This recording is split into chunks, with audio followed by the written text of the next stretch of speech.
আসসালামু আলাইকুম। আজ আমি শেয়ার করব 2 ডিমের ভ্যানিলা পাউন্ড কেকের রেসিপি। তো চলুন ভিডিওটি শুরু করা যাক। প্রথমে শুকনো উপকরণগুলো ছেলে নেব। তার জন্য নিয়ে নিচ্ছি 1 কাপ ময়দা, হাফ চা চামচ বেকিং পাউডার। এবার এগুলোকে খুব ভালোভাবে ছেলে নিব যাতে ময়দার মধ্যে কোনো ময়লা না থাকে।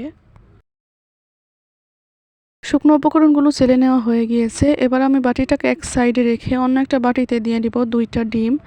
ডিমগুলোকে কিছুক্ষণ আমি বিট করে নিব। আপনারা চাইলে হ্যান্ড উইক্সের সাহায্যে করতে পারেন, আবার চাইলে ব্লেন্ডারেও করে নিতে পারেন।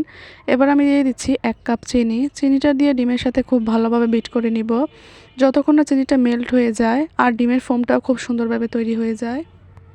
আমার ডিমের ফোমটা হতে 5 থেকে 6 মিনিটের মতো সময় লেগেছে। আপনাদের এর থেকে বেশিও লাগতে পারে, আবার এর থেকে কমও লাগতে পারে। এবার আমি দিয়ে দিচ্ছি 1/4 কাপ সয়াবিন তেল আর 1 চা চামচ ভ্যানিলা এসেন্স। এগুলো দিয়ে আমি আরও 10 সেকেন্ড খুব সুন্দরভাবে বিট করে নিচ্ছি। নেওয়া হয়ে গিয়েছে। এবার আমি 2 বারে শুকনো উপকরণগুলো খুব ভালোভাবে মিশিয়ে নিব। শুকনো উপকরণটাকে ডিমের ফোমের সাথে একেবারে আলতো হাতে মেশানোর দরকার নেই। এটা যেহেতু পাউন্ড কেক, তাই আপনারা খুব ভালোভাবে মিশিয়ে নিলেই হবে।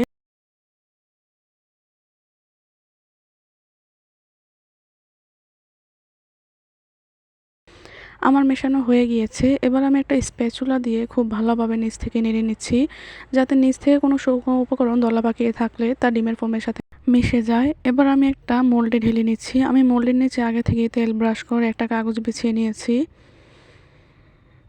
এবার আমি উপর থেকে কিছুটা পরিমাণ ড্রাই ফ্রুটস দিয়ে দিচ্ছি কিছুটা পরিমাণ কিশমিশ আর বাদাম কুচি। আপনারা চাইলে টুটি ফুটিও দিতে পারেন। আমার হাতের কাছে যেহেতু টুটি ফুটি ছিল না, তাই আমি এগুলোই দিয়ে নিলাম। এবার আমি এটাকে বেক করতে দিব 35 মিনিট। 35 মিনিট পর আমি একটু চেক করে নিব আমার কেকটা হয়েছে কিনা। দেখুন আমি একটা চামিচ ঢুকিয়ে দিলাম, চামিচটা একেবারে পরিষ্কার এসেছে, তার মানে আমার কেকটা হয়ে গিয়েছে। এবার আমি এটার উপর দিয়ে সামান্য সুগার সিরাপ ব্রাশ করে দিব যাতে উপর দিয়ে ড্রাই না লাগে। দেখবেন বাজারে কেনা পাউন্ড কেকগুলোর উপর দিয়ে একটু সফট থাকে, সেরকম সফট ভাবটা আনার জন্য আমি কিছুটা সুগার সিরাপ ব্রাশ করে নিয়েছি। আমি কেকটা কেটে আপনাদের দেখিয়ে দিচ্ছি কতটা পারফেক্ট হয়েছে। আমার কেকটা কতটা পরিমাণে সফট হয়েছে আপনারা একটু দেখলেই বুঝতে পারবেন। আপনারাও এভাবে একবার বাসায় তৈরি করে দেখবেন। আর কোনো সমস্যা হলে অবশ্যই কমেন্ট করে জানাবেন আমাকে।